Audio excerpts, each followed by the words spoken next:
In today's video, I'm going to teach you how to create a simple Kanban board in your workspace.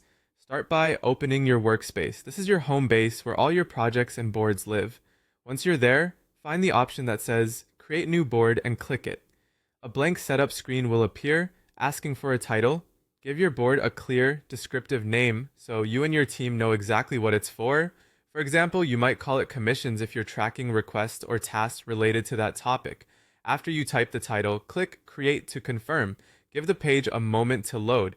It may take a few seconds for the new board to initialize and display the layout. When it's ready, you'll see an empty board with options to add content. Click Add a list to start structuring your workflow. Name your first list ideas. This is a good place for early thoughts, potential tasks, or incoming requests that haven't been prioritized yet. Next, create a second list and name it Backlog. This is where you park tasks you've decided to keep but aren't ready to start.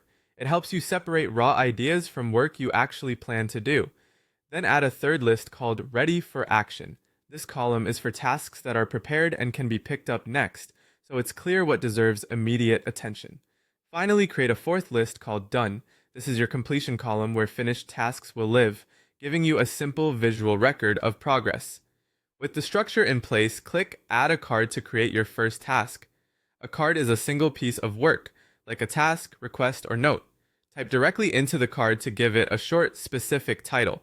You can add details in the description or keep it simple at first. The key is clarity so you can scan the board quickly later. As you work, you can drag the card from one list to another to reflect its status. For example, move it from ideas to backlog when you decide to keep it, then into ready for action when it's prioritized, and finally to done when it's complete.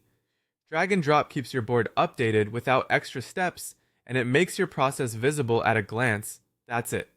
You've created a new board, set up a clear set of lists, added a card, and learned how to move it across stages. Keep your names consistent and concise, and you'll have a simple, reliable system to track work from start to